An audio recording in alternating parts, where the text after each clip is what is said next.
We'll start with Lance's way too early top 10. Taylor Korn, our great social media director, is throwing up the graphic. Forrester has it. And here is LT's way too early top 10. LT, walk us through yours, man. Yeah, so we'll start number 10, Washington. Kalen DeBoer did a great job with this. I missed on Washington 2 years ago. I was just off. They've got a ton of talent. He inherited a ton of talent. And bringing Michael Penix Jr., a quarterback he was very familiar with from Indiana over, has really jump-started this offense. This is a Washington team, 14 returning starters. They're coming off an 11-win season. I think they could be this year's version of TCU. Wow. Really good team this past season. I almost had them in my top 10. They just missed the cut. Number 9, I couldn't decide between Notre Dame and Penn State. I went Penn State here. The quarterback is kind of an unknown, but they're really high on this Eiler kid, the Drew Eiler kid. They've got multiple backs that are really good. Penn State coming off an 11-win season, 13 returning starters. I think they're going to be really good. I know you guys laugh about Utah. This Utah team, they underachieved this year. They went 10-4. Cam Rising's coming back. They've got 15 returning starters. Kyle Whittingham is one of the more underrated coaches in all of college football. They're going to be right there in the mix. Again, the Pac-12 has really improved. So you'll see some Pac-12 flavor here. Number 7, Michigan. Again, a team that went 13-1 this year, 13 returning starters. I think J.J. McCarthy will take that next step and will end up being the best quarterback that Harbaugh has had there. Number 6, Florida State. I think a lot of people are high on the Seminoles. The way they close the season, winning 6 consecutive games, 16 returning starters. Jordan Travis is going to be in the Heisman conversation. Leading rusher, leading receiver back. 2 best defensive linemen are coming back. Number 5, USC. Got to get the defense right, but you've got Caleb Williams. They're coming off an 11-win season. Number 4, Ohio State. It's Ohio State, 14 returning starters. I don't know what Kyle McCord's going to be, but I assume in Ryan Day's system he's going to be just fine. Number 3, I've got Georgia. Number 2, LSU. That's the one that will jump out to a lot of people. I think LSU, the jump they made in year 1 from Brian Kelly, I think it's going to be significant year 2. Not going to be surprised at all with 15 returning starters if LSU can win a national championship. Very difficult, obviously, to navigate the SEC. And I've got number 1, Alabama.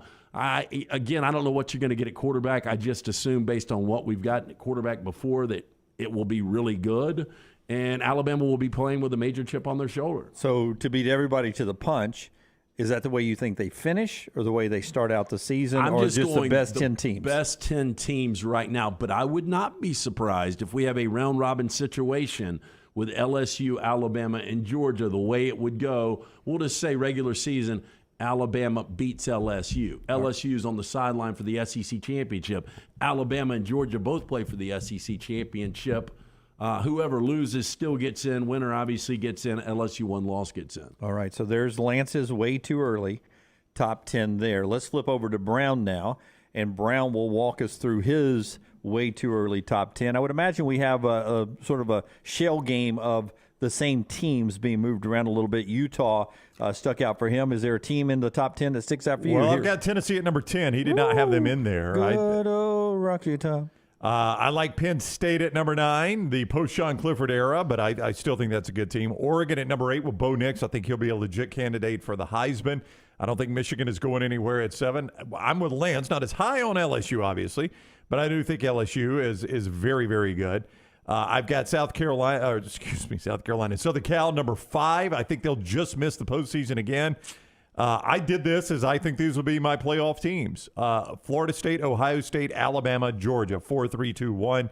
That's my way too early top 10. Yeah. So that's an interesting group right there for Brownie.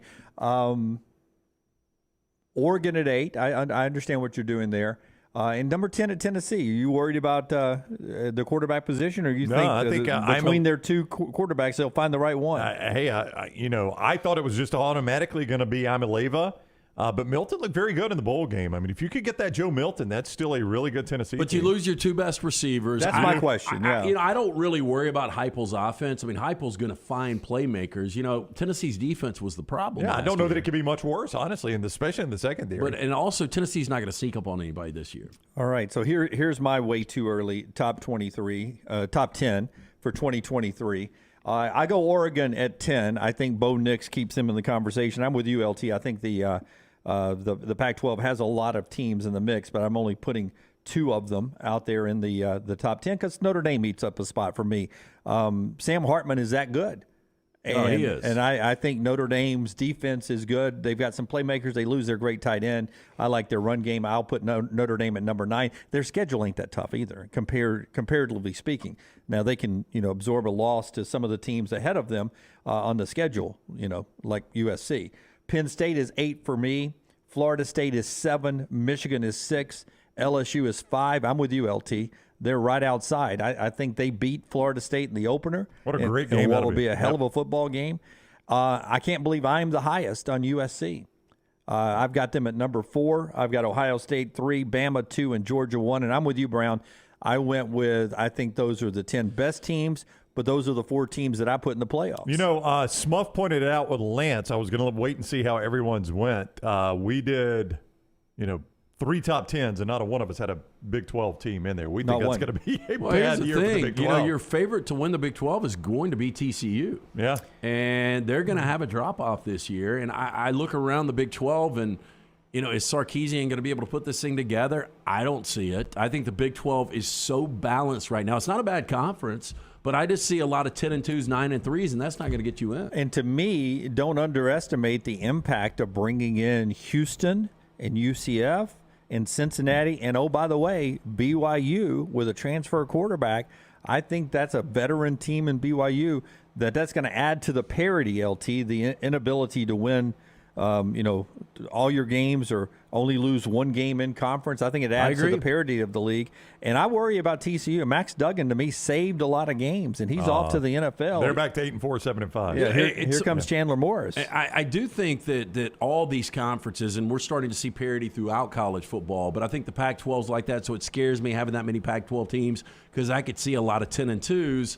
But the SEC, when you start to look at, obviously, Georgia right now in the moment is your alpha. Alabama's right there. LSU is going to be so good. Tennessee was so improved this year. Florida's got to be better. But people may look at Ohio State and say, what are you guys seeing there? They've lost 2 games, but they recruit so well. And I just believe, they're not Georgia and Alabama, but I believe they're just a fraction down from that. They're missing something. It may be coaching that they're missing. They're Georgia, Alabama light, but they're playing in a SEC light conference. Yeah. I thought I had Penn State ahead of Michigan when I sent it last night. Maybe I did not. I can look right now. I got it in front of me. But there is a chance to me, and we'll get into this a little bit later on. I might have LSU end up winning the national championship. Wow. That'd be a bold pick. Be a fun summer if we ever get to that point right there. Brian Kelly is going to win one, and just watching how the A&M game, I don't know what happened there, but watching how they closed the season out and the excitement they played with against not a good Purdue team, but still a Purdue team that finished second in the Big Ten, but completely wiped them out. And I just think there's a lot of momentum going in. And, everybody's going to be talking about this LSU-Florida State game. That's going to be a payback game for LSU.